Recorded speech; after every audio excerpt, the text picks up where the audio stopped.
Part 1. The Gilded Cage and the Whispering Shadow. She is one of history's most famous women, yet one of its most profoundly misunderstood. Marie Antoinette. The name conjures dizzying extravagance and an apocryphal phrase about cake. But this caricature is a carefully constructed prison, a gilded cage built not just by revolutionaries, but by forces far older and more shadowy. This is not a fairy tale. This is a story of a pawn on the chessboard of power, where history and conspiracy intertwine in a haunting dance. Our tale begins in the opulent, suffocating halls of Versailles. In 1770, a mere girl of 14, Maria Antonia of Austria, arrives to marry the Dauphin. She is a living treaty, a sacrifice to the altar of political alliance. But from the very beginning, sinister whispers followed her. Was she merely a naive child, or was she, as cryptic diplomatic correspondence hints, an agent of her formidable mother, Empress Maria Theresa? The phantom Austrian committee was later suspected of pulling the strings from the shadows. This question lingers: was Marie Antoinette the master, or merely the most visible and vulnerable string?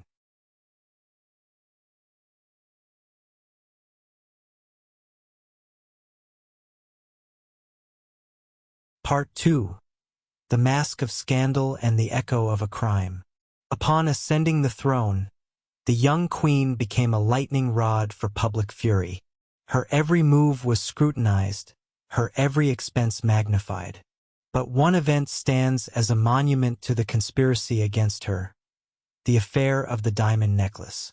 In 1785, a colossal diamond necklace becomes the center of an elaborate fraud. A scheming adventuress tricked a powerful cardinal into believing the queen secretly desired the jewels. Though the courts exonerated her, the court of public opinion delivered a devastating guilty verdict. The narrative of the immoral, spendthrift queen was permanently sealed. But we must look deeper. Who truly profited from this scandal? It destroyed the queen's reputation, but it also crippled the credibility of the French nobility and the church. It was a masterstroke of propaganda that weakened the entire monarchy. Was the fraudster a lone criminal or a deliberate pawn in a much larger game? Some theorists point to hidden cabals of Freemasons or rival Duc d'Orleans, who sought to destabilize the crown. The glittering necklace, therefore, transforms into a symbol not of her greed, but of the invisible hands weaving a net of calumny, preparing her for the sacrificial altar.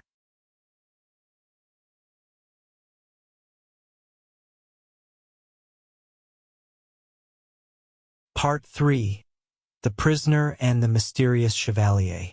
The revolution erupted, swapping the gilded cage for the damp stone of the Temple prison. It is here, in her deepest despair, that another enigmatic figure takes center stage: Axel von Fersen. A Swedish aristocrat, he was unquestionably her devoted lover, their passionate letters a testament to a stolen life. But was Fersen merely a heartbroken suitor? His actions suggest a man on a perilous, secret mission. He masterminded the royal family's desperate and failed flight to Varennes in 1791. A meticulously planned escape that collapsed under a cascade of inexplicable delays and betrayals. The official story cites bad luck. Yet, alternative histories whisper of deliberate sabotage from within their own ranks. Were there hidden agents ensuring the flight would fail? Was the captured king meant to become a galvanizing martyr? Fersen's own eventual murder by poisoning adds another layer of dark mystery. A key witness permanently silenced.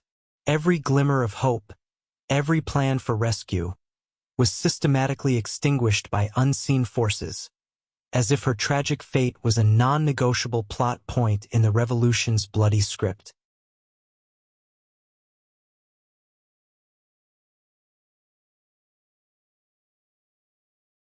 Part 4.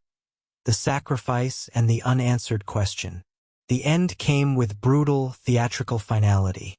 After a sham trial where she was accused of grotesque crimes, including incest with her own son, a charge designed to annihilate her humanity. Marie Antoinette met the guillotine on October 16, 1793. Her legendary composure in the face of death only deepened the enigma. But the most chilling, persistent question involves her son, the 8-year-old Louis Charles, the uncrowned King Louis XVII. The official record states he died of tuberculosis in 1795, broken and alone in prison. Yet, almost immediately, rumors ignited that he had been smuggled out.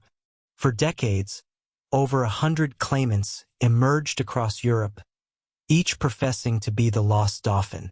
The compelling theory suggests royalist factions executed a daring switch with a dying substitute. While modern DNA tests confirmed the heart of the imprisoned child was indeed his, the legend endures, a powerful testament to our refusal to accept a cruel ending and the tantalizing possibility that the monarchy's heart slipped through the republic's fingers, becoming a ghost that haunted its future.